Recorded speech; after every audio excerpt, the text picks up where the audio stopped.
Good morning everyone, कैसे हैं आप लोग। मैं सुधा स्वागत करती हूं आप सबका आपके अपने चैनल तैयारी ऑनलाइन में। आज हम डिस्कस करने जा रहे हैं 19 जनवरी 2021 के करंट अफेयर्स को और साथ ही जानेंगे उससे रिलेटेड इंपॉर्टेंट पॉइंट्स। अगर आप हमारे चैनल पर नए हैं तो चैनल को सब्सक्राइब कर लें, बेल आइकन को दबाएं ताकि सभी नोटिफिकेशन सबसे पहले आप तक पहुँचे। अगर आप हमारा सपोर्ट करना चाहते हैं तो इस वीडियो को लाइक करें और ज़्यादा से ज़्यादा शेयर करें।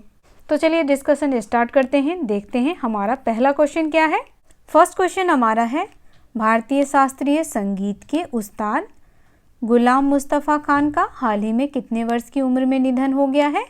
तो देखिए, गुलाम मुस्तफ़ा खान का निधन हो गया है 89 वर्ष की उम्र में। ऑप्शन नंबर डी इसका करेक्ट आंसर है। ये हैं उस्ताद गुलाम मुस्तफ़ा खान और ये हैं भारतीय शास्त्रीय संगीत के उस्ताद। चलिए इनसे रिलेटेड इंपॉर्टेंट पॉइंट्स देखें। तो यहाँ देखिए, भारतीय शास्त्रीय संगीत के उस्ताद गुलाम मुस्तफ़ा खान का हाल ही में 89 वर्ष की उम्र में निधन हो गया। उन्हें भारत सरकार ने 1991 में पद्म श्री, 2006 में पद्म भूषण और 2018 में पद्म विभूषण से सम्मानित किया था। उस्ताद गुलाम मुस्तफ़ा खान का जन्म 3 मार्च 1931 को उत्तर प्रदेश के बदायूं में हुआ। अब यहाँ देखिए, याद रखने वाली बातें क्या क्या हैं। तो सबसे इम्पोर्टेंट पॉइंट कि उस्ताद गुलाम मुस्तफ़ा खान जो हैं वह क्या थे, तो वह भारतीय शास्त्रीय संगीत के उस्ताद थे। दूसरा, भारत सरकार ने उन्हें किन किन अवार्ड से सम्मानित किया। तो देखिए, 1991 में उन्हें पद्म श्री दिया गया था, 2006 में पद्म भूषण और 2018 में पद्म विभूषण से सम्मानित किया गया था और ये भारत का सर्वोच्च सम्मान है। उसके बाद इनका जन्म कहाँ हुआ था, तो उस्ताद गुलाम मुस्तफ़ा खान का जन्म उत्तर प्रदेश के बदायूं में हुआ था। कब हुआ था, तो 3 मार्च 1931 में। तो ये सभी मोस्ट इम्पॉर्टेंट पॉइंट है किससे रिलेटेड, उस्ताद गुलाम मुस्तफ़ा खान से रिलेटेड। चलिए नेक्स्ट क्वेश्चन देखते हैं। नेक्स्ट क्वेश्चन हमारा है, इंग्लैंड और श्रीलंका के बीच टेस्ट मैच में इंग्लैंड के कप्तान जो रूट दोहरा शतक बनाने वाले इंग्लैंड के कौन से कप्तान बन गए हैं। तो ये हैं जो रूट और ये बन गए हैं पहले कप्तान। ऑप्शन नंबर ए इसका करेक्ट आंसर है। चलिए जो रूट के बारे में भी जान लेते हैं। तो जो रूट जो है वह इंग्लैंड के राष्ट्रीय क्रिकेटर हैं और यह बल्लेबाज हैं, दाएं हाथ के बल्लेबाज हैं जो रूट। और इन्होंने टेस्ट क्रिकेट की शुरुआत कब की थी, तो इन्होंने टेस्ट क्रिकेट की शुरुआत 13 दिसंबर 2012 से। चलिए इनसे रिलेटेड इंपॉर्टेंट पॉइंट्स देखते हैं। तो यहाँ देखिए, इंग्लैंड और श्रीलंका के बीच टेस्ट मैच में इंग्लैंड के कप्तान जो रूट दोहरा शतक बनाने वाले इंग्लैंड के पहले कप्तान बन गए हैं। साथ ही वे इंग्लैंड के सबसे कम पारियों में 8000 रन पूरा करने वाले इंग्लैंड के दूसरे बल्लेबाज भी हैं। उन्होंने इस टेस्ट मैच में 291 गेंद पर 228 रन की पारी खेली है। अब देखिए जो रूट से रिलेटेड इंपॉर्टेंट पॉइंट्स क्या क्या हैं इसमें। तो सबसे पहले जो रूट जो हैं वह दोहरा शतक बनाने वाले पहले कप्तान बन गए हैं इंग्लैंड के। दूसरा, यह दूसरे बल्लेबाज हैं जिन्होंने 8000 रन पूरे किए हैं और वो भी सबसे कम पारी में। और तीसरा यहाँ पर यह है कि उन्होंने कितने गेंदों पर 228 रन बनाए। तो देखिए 291 गेंदों पर उन्होंने 228 रन बनाए हैं। चलिए अब हम इंग्लैंड के बारे में जान लेते हैं। तो इंग्लैंड की राजधानी है लंदन और इंग्लैंड की राजभाषा क्या है, इंग्लिश, अंग्रेजी वहाँ बोली जाती है। इंग्लैंड के पीएम कौन है, तो देखिए इंग्लैंड के प्राइम मिनिस्टर हैं बोरिस जॉनसन। कौन है, बोरिस जॉनसन जो हैं वह इंग्लैंड के पीएम हैं। अब हम श्रीलंका के बारे में भी जान लेते हैं। तो श्रीलंका की राजधानी है कोलंबो। कोलंबो श्रीलंका की राजधानी है और यह सबसे बड़ा शहर भी है। श्रीलंका की 2 राजभाषाएं हैं, कौन कौन सी हैं, तो वह देखिए वहाँ बोली जाती है सिंहला और तमिल। मूल रूप से वहाँ के लोग सिंहला और तमिल भाषा बोलते हैं। श्रीलंका के राष्ट्रपति हैं गोटाबय राजपक्ष। यह हैं श्रीलंका के राष्ट्रपति। नेक्स्ट क्वेश्चन हमारा है, हाल ही में किस देश के 10 पर्वतारोहियों की एक टीम ने सर्दी के मौसम में विश्व के दूसरे सबसे ऊंचे पर्वत K2 पर फतह करने का वर्ल्ड रिकॉर्ड बनाया है?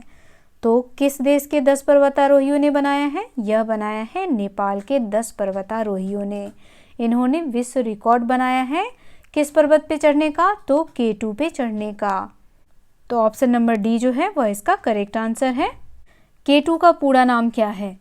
K2 का पूरा नाम है काराकोरम। इसे कहते हैं काराकोरम। और यहीं पर चढ़ने का विश्व रिकॉर्ड बनाया है किसने? तो नेपाली पर्वतारोहियों ने। काराकोरम जो है वह कारगिल भाषा का शब्द है, जिसका मतलब क्या होता है? जिसका मतलब है काली भुरभुरी मिट्टी। काराकोरम का मतलब क्या है? काली भुरभुरी मिट्टी। चलिए यह भी जान लेते हैं कि काराकोरम का विस्तार कहाँ से कहाँ तक है। तो देखिए, काराकोरम का विस्तार जो है वह पाकिस्तान, भारत, चीन आदि देशों में है। यह एशिया का विशाल पर्वतमालाओं में से एक है और हिमालय पर्वतमाला का एक हिस्सा है। काराकोरम क्या है? तो हिमालय पर्वतमाला का एक हिस्सा है, यह आपको ध्यान रखना है। काराकोरम को संस्कृत में क्या कहते हैं? तो देखिए, संस्कृत में इसका नाम है कृष्णगिरी। क्या कहते हैं? कृष्णगिरी, यानी कि काली पहाड़ी। किसे कहा जाता है? काराकोरम को। हाल ही में नेपाल के 10 नेपाली पर्वतारोहियों की एक टीम ने सर्दी के मौसम में विश्व के दूसरे सबसे ऊंचे पर्वत K2 पर फतह करने का वर्ल्ड रिकॉर्ड बनाया है। सर्दियों में ऐसा पहली बार हुआ जब काराकोरम रेंज के इस पर्वत को लांघने में किसी को कामयाबी मिली। और विश्व का पहला सबसे ऊंचा पर्वत कौन सा है? तो यह है एवरेस्ट, जिसे नेपाल में क्या कहते हैं? जिसे नेपाल में सागरमाथा के नाम से जाना जाता है। यह भी जानना जरूरी है, नेपाल में इसे सागरमाथा के नाम से जाना जाता है। किसे? तो एवरेस्ट को। चलिए अब नेपाल के बारे में भी थोड़ी बहुत जानकारी हासिल कर लेनी चाहिए हमें। नेपाल की राजधानी है काठमांडू। नेपाल के राष्ट्रपति हैं विद्या देवी भंडारी। नेपाल के पीएम हैं खड्ग प्रसाद ओली। यह हैं नेपाल के पीएम। नेपाल में मुख्य रूप से कौन सी भाषा बोली जाती है? नेपाली। नेपाली जो है वह वहाँ की राजभाषा है। नेपाल के पड़ोसी देश कौन कौन से हैं? तो देखिए, नेपाल के पड़ोसी देश उत्तर में है चीन और तिब्बत। चीन और तिब्बत इसके उत्तर में है। उसके बाद दक्षिण पूर्व और पश्चिम में यह भारत से घिरा हुआ है। तो ये तीनों देश जो हैं वह नेपाल के पड़ोसी देश हैं, चीन, तिब्बत और भारत। चलिए नेक्स्ट क्वेश्चन देखते हैं। नेक्स्ट क्वेश्चन हमारा है, उत्तराखंड पर्यटन को बढ़ावा देने के लिए इनमें से कौन अभिनेता reality show 100 days in heaven को होस्ट करेंगे? तो कौन कर रहे हैं? अमिताभ बच्चन। अमिताभ बच्चन उत्तराखंड पर्यटन को बढ़ावा देने के लिए एक reality show 100 days in heaven को होस्ट कर रहे हैं। यहाँ देखिए मैप में, ये है उत्तराखंड। उत्तराखंड की राजधानी है देहरादून। उत्तराखंड के राज्यपाल हैं बेबी रानी मौर्य। बेबी रानी मौर्य जो हैं वह उत्तराखंड की राज्यपाल हैं। चलिए यह भी देख लेते हैं कि उत्तराखंड में विधानसभा सीटें कितनी हैं।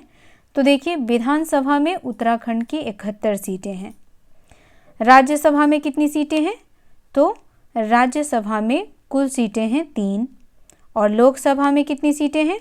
तो लोकसभा में कुल 5 सीटें हैं। चलिए अब इससे रिलेटेड इम्पोर्टेंट पॉइंट्स देखें। तो यहाँ देखिए, उत्तराखंड मंत्रिमंडल द्वारा मुख्यमंत्री बीरेंद्र सिंह रावत की अध्यक्षता में हुई बैठक के मुताबिक उत्तराखंड पर्यटन को बढ़ावा देने के लिए अभिनेता Amitabh Bachchan reality show 100 days in heaven को होस्ट करेंगे। यह एक एड शो है जो उत्तराखंड पर्यटन को बढ़ावा देगा। ये show film production company messrs jumping tomato marketing private limited बनाएगी। अब यहाँ देखिए इसमें इंपॉर्टेंट पॉइंट्स क्या क्या हैं। अमिताभ बच्चन जिस रियलिटी शो को होस्ट कर रहे हैं उसका नाम क्या है, तो 100 डेज इन हेवन। और यह किस प्रकार का शो है, तो यह एक एड शो है। किस प्रकार का शो है, एड शो है। और इसका प्रोडक्शन कौन सी कंपनी कर रही है, तो इसका प्रोडक्शन कर रही है messrs jumping tomato marketing private limited. और इसे होस्ट कौन कर रहे हैं, तो आपको पता ही है, अमिताभ बच्चन इसे होस्ट कर रहे हैं। चलिए अब नेक्स्ट क्वेश्चन देखते हैं। भारत और किस देश ने हाल ही में सूचना एवं संचार प्रौद्योगिकी के क्षेत्र में सहयोग बढ़ाने के लिए समझौता ज्ञापन पर हस्ताक्षर किया है, तो देखिए भारत और जापान ने हाल ही में सूचना एवं संचार प्रौद्योगिकी के क्षेत्र में सहयोग बढ़ाने के लिए समझौता ज्ञापन पर हस्ताक्षर किया है। जापान की राजधानी है टोक्यो। यहाँ जापान का मैप दिया हुआ है। जापान के पीएम कौन हैं, तो देखिए जापान के पीएम हैं योशिहिडे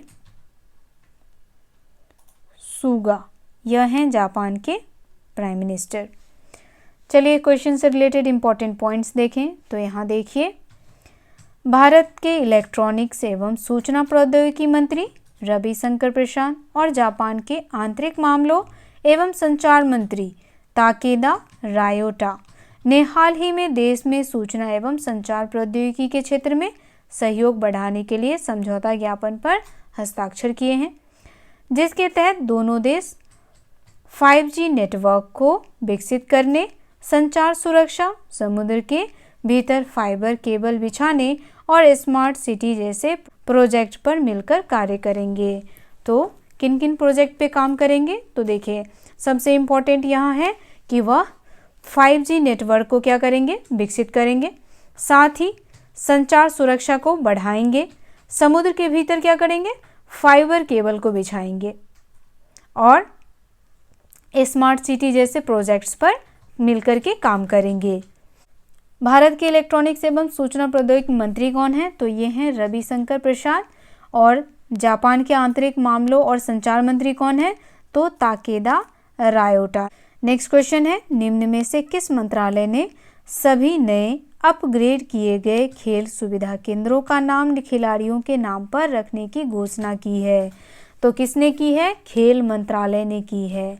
चलिए इससे रिलेटेड इंपॉर्टेंट पॉइंट्स देखते हैं, तो यहाँ देखिए खेल मंत्रालय ने हाल ही में भारतीय खेल प्राधिकरण के सभी आगामी तथा अपग्रेड किए गए खेल सुविधा केंद्रों का नाम खिलाड़ियों के नाम पर रखने की घोषणा की है। खेल मंत्री श्री किरेन रिजिजू ने कहा कि देश में खेल संस्कृति के निर्माण के लिए यह महत्वपूर्ण है कि हमारे खिलाड़ियों को वह सम्मान प्राप्त हो जिसके वे हकदार हैं। चलिए नेक्स्ट क्वेश्चन देखते हैं। नेक्स्ट क्वेश्चन हमारा है, प्रधानमंत्री श्री नरेंद्र मोदी ने हाल ही में केवड़िया और स्टैच्यू ऑफ यूनिटी को जोड़ने वाली कितनी नई ट्रेनों को हरी झंडी देकर रवाना किया, तो देखिए 8 नई ट्रेनों को हरी झंडी देकर के रवाना किया है। चलिए इस क्वेश्चन से रिलेटेड इंपॉर्टेंट पॉइंट्स देखते हैं, तो यहाँ देखिए प्रधानमंत्री श्री नरेंद्र मोदी ने हाल ही में गुजरात के केवड़िया और स्टैच्यू ऑफ यूनिटी को जोड़ने वाली 8 नई ट्रेनों को हरी झंडी देकर रवाना किया है। साथ ही दभोई चंदोद लाइन, जिसे छोटी लाइन से बड़ी लाइन में बदला गया, किसे छोटी लाइन से बड़ी लाइन में बदला गया है, तो दभोई और चंदोद लाइन को। 50 किलोमीटर लंबी दभोई चंदोद केवड़िया खंड को 18 किलोमीटर लंबी दभोई चंदोई छोटी लाइन को बड़ी लाइन में परिवर्तित करके और चंदोद से केवड़िया यानी 32 किलोमीटर तक नई बड़ी रेल लाइन का विस्तार किया है। चलिए नेक्स्ट क्वेश्चन देखते हैं। नेक्स्ट क्वेश्चन हमारा है, भारतीय क्रिकेट टीम के वाशिंगटन सुंदर ऑस्ट्रेलिया में कौन से नंबर पर बल्लेबाजी करते हुए सबसे ज़्यादा रन बनाने वाले विदेशी बल्लेबाज बन गए हैं, तो देखिए 7वें नंबर पर बल्लेबाजी करते हुए सबसे ज़्यादा रन बनाने वाले विदेशी बल्लेबाज कौन बन गए हैं, वाशिंगटन सुंदर। ये हैं वाशिंगटन सुंदर। चलिए इस क्वेश्चन से रिलेटेड इंपॉर्टेंट पॉइंट्स देखें, तो यहाँ देखिए भारतीय क्रिकेट टीम के वाशिंगटन सुंदर हाल ही में ऑस्ट्रेलिया के बीच चौथे टेस्ट मैच में 110 साल पुराना रिकॉर्ड तोड़ दिया है। उन्होंने 7वें नंबर पर बल्लेबाजी करते हुए शानदार 62 रन बनाए हैं, जिसके साथ वे ऑस्ट्रेलिया में 7वें नंबर पर बल्लेबाजी करते हुए सबसे ज़्यादा रन बनाने वाले विदेशी बल्लेबाज बन गए हैं। तो सबसे ज़्यादा रन बनाने वाले विदेशी बल्लेबाज कौन बन गए हैं? वाशिंगटन सुंदर। वह सबसे ज़्यादा रन बनाने वाले विदेशी बल्लेबाज बन गए हैं। चलिए नेक्स्ट क्वेश्चन देखते हैं। तो नेक्स्ट क्वेश्चन हमारा है, नासकॉम ने एक इनोवेशन फैक्ट्री लॉन्च करने के लिए किस राज्य के साथ AI मिशन के साथ भागीदारी की है? तो यह भागीदारी जो है वह किया गया है तेलंगाना के साथ। किस राज्य के साथ किया गया है? तेलंगाना के साथ। चलिए नासकॉम के बारे में जान लेते हैं। तो सबसे पहले हम नासकॉम का फुल फॉर्म देख लेते हैं। N for national, A for association of, S for software and S for service company. तो ये है नासकॉम का full form, national association of software and service companies. NASSCOM की स्थापना कब हुई? तो नासकॉम की स्थापना जो है वह हुआ 1 मार्च 1988 में। नासकॉम का हेडक्वार्टर कहाँ है? तो नासकॉम का हेडक्वार्टर है न्यू दिल्ली। चलिए क्वेश्चन से रिलेटेड इंपॉर्टेंट पॉइंट्स देखें। तो यहाँ देखिए, national association of software and services companies, NASSCOM ने एक इनोवेशन फैक्ट्री शुरू करने के लिए Telangana artificial intelligence mission TAIM के साथ सहयोग किया। इसका उद्देश्य कृषि क्षेत्र में चुनौतियों के लिए अभिनव कृत्रिम बुद्धिमत्ता यानी AI समाधानों को पहचानना और बढ़ावा देना, चैलेंज जीतने वाले स्टार्टअप्स, कंपनियों और संस्थानों को राज्य संस्थानों में मेंटरशिप के साथ 1 लाख रुपए भी दिए जाएंगे। चलिए नेक्स्ट क्वेश्चन देखते हैं। नेक्स्ट क्वेश्चन हमारा है, हाल ही में किस देश के मार्स मिशन की प्रोब मूल को मृत घोषित कर दिया गया है? तो यह किस देश का था? जर्मन का था। चलिए इससे रिलेटेड इंपॉर्टेंट पॉइंट्स देखें। मूल नामक प्रोब को नासा के इनसाइट लैंडर ने मंगल पर तैनात किया था। वैज्ञानिकों द्वारा हाल ही में इस प्रोब को मृत घोषित कर दिया गया है क्योंकि यह मंगल में गहराई तक जाने में विफल रहा। Hit probe German aerospace centre DLR द्वारा विकसित और निर्मित किया गया था।